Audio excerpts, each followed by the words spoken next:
سلام پہنچے. آج صبح کی نماز بھی ویسے ہی گزر گئی اور یہ کوئی نئی بات نہیں میرے لیے، اکثر ایسے ہو جاتا ہے.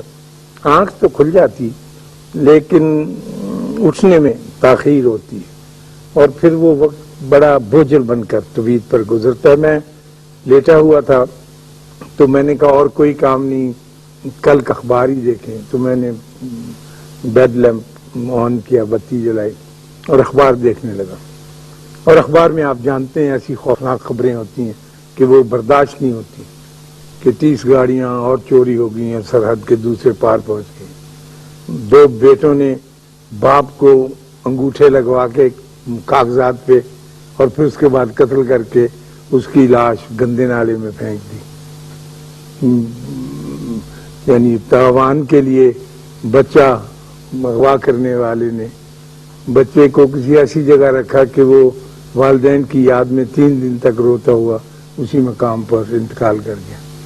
تو ایسی خبریں پڑھتے ہوئے دل پہ ایسا بوجھ پڑتا ہے، وہ ظاہر ہے آپ کے بھی پڑتا ہوگا، آپ روز پڑھتے ہیں، کہ میں بہت زیادہ پریشان ہو گیا. اور میں یہاں تک سوچنے لگا کہ ٹھیک ہے خودکشی حرام ہے لیکن ایسے موقع پر اس کی اجازت ہو جانی چاہیے.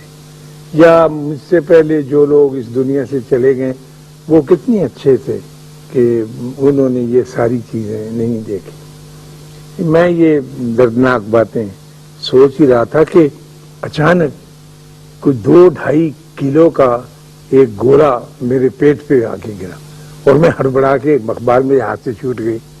تو میں نے اٹھ کے دیکھا تو میری پیاری بلی کمبر وہ فرش سے اچھلی اور اچھل کے میرے پیٹ پہ آ گئی. اور جب میں گھبراہٹ میں اس کی طرف دیکھا تو چلتی چلتی میرے سینے کے اوپر پاؤں رکھتی، منہ کے قریب اپنا منہ اس نے ایک زور سے میاؤں کی اور چھینک ماری اور کہا کہ بیوقوف آدمی لیتے ہوئے یہ تو میرے دودھ کا ٹائم ہے اور تم مجھے اس وقت دودھ دیا کرتے ہو.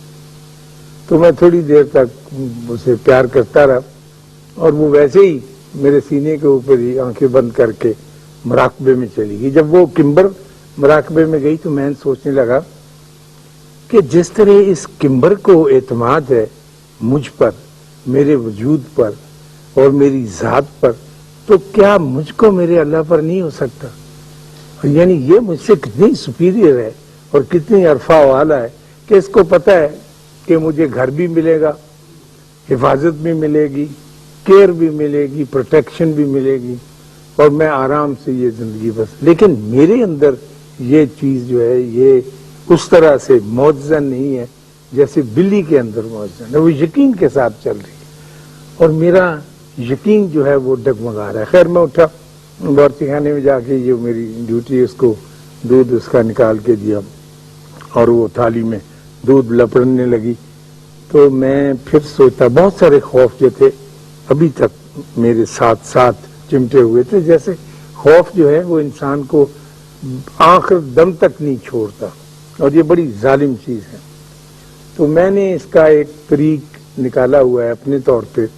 میں سوچتا رہتا ہوں کہ جو میرے دل کا خوف ہوتا ہے اسے میں ایک بڑے اچھے خوبصورت کاغذ پہ لکھتا ہوں، ایک عام مارکر کے ساتھ، نیا مارکر خرید کر، کہ اللہ میرے دل کے اندر یہ خوف ہے کہ مجھ سے اس مقام تک نہیں پہنچا جائے گا جس مقام تک پہنچنے کے لیے تو نے ہمیں رائے دی ہے. میں یہ پھر میں یہ لائن بڑی دفعہ لکھتا ہوں.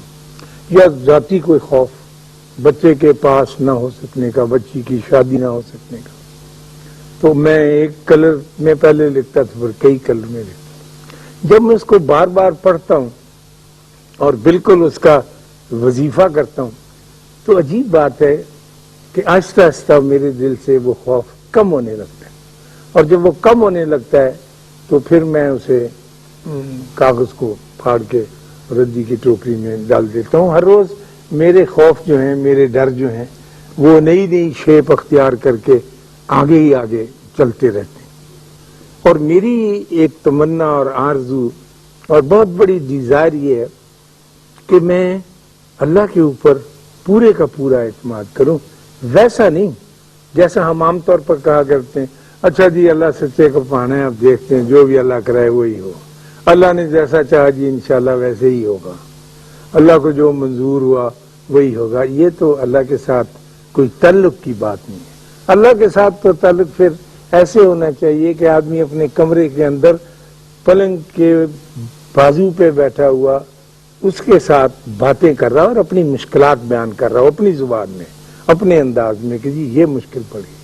اللہ کے ساتھ تعلق تو اس وقت ہوتا ہے جب آپ ایک بہت بڑے کھلے میدان میں جہاں بچے کرکٹ کھیل رہے ہیں اس کے کارنر میں کونے میں بینچ پہ بیٹھے ہوئے ان کو دیکھ رہے ہیں اور اللہ کے ساتھ آپ کا تعلق چل رہا ہے. اتنا ہی بڑا، اتنا ہی وسیع جتنا بڑا میدان آپ کے سامنے ہے، اتنی قربت کے ساتھ جتنے بچوں کا اپنا واسطہ کھیل کے ساتھ ہے.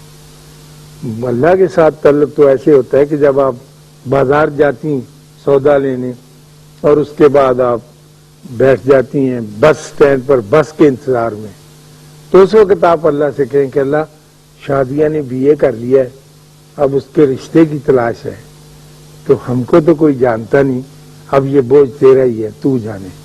یہ تعلق جو ہے یہ مختلف مدارج میں سے ہوتا ہوئے چلتے رہنا چاہیے.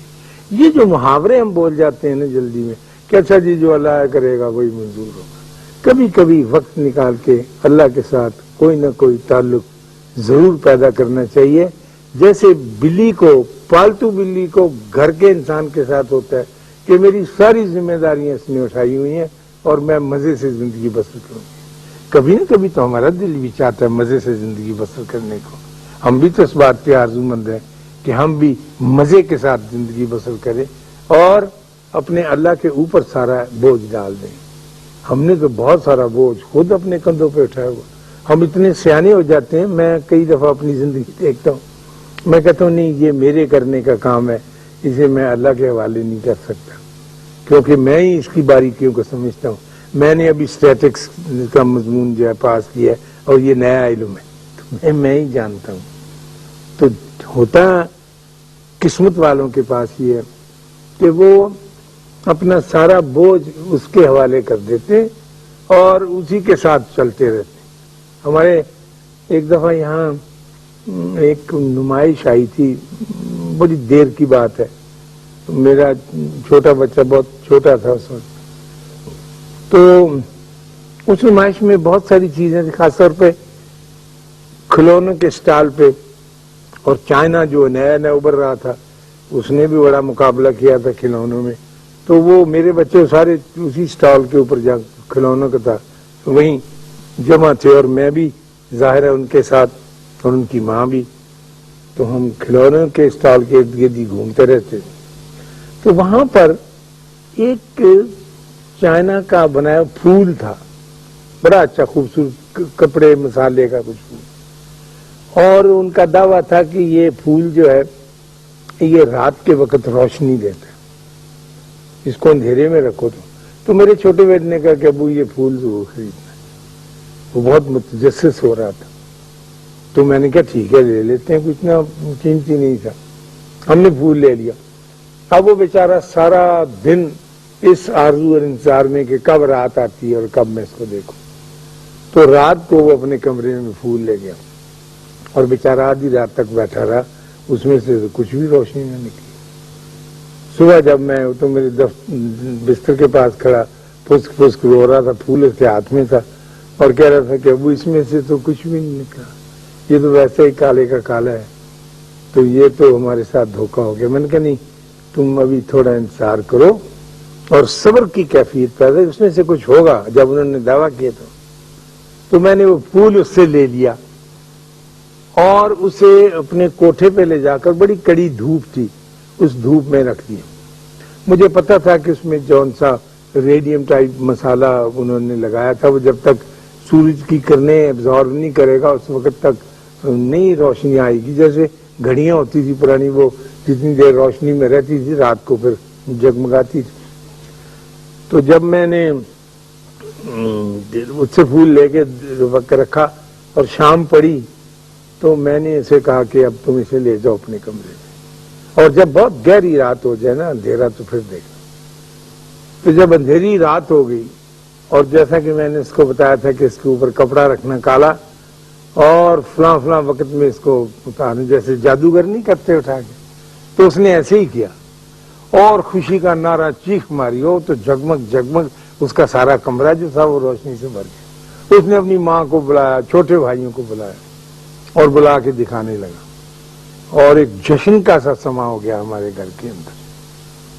تو جب اس کی ماں اور اس کے بھائی اس کے کمرے میں بیٹھے ہوئے اس کے ساتھ باتیں کر رہے تھے، تو میں اپنے بستر پر لیٹا ہوا سوچ رہا تھا کہ کیا ایسا نہیں ہو سکتا کہ ہم بھی وہ روشنی جو اللہ ہمیں عطا کرتا ہے اور جسے وہ بطور خاص نور کہتا ہے، اللہ نور السماوات والارض، تو کیا ہم اس کو اپنی ذات میں ایبزارب نہیں کرتے؟ کیا ایسے نہیں ہو سکتا میری بلی کی طرح کہ میں اپنی ساری چیزیں اس کی روشنی میں رکھ دوں، جیسے میں نے وہ پھول چھت پہ رکھا تھا تاکہ وہ روشنی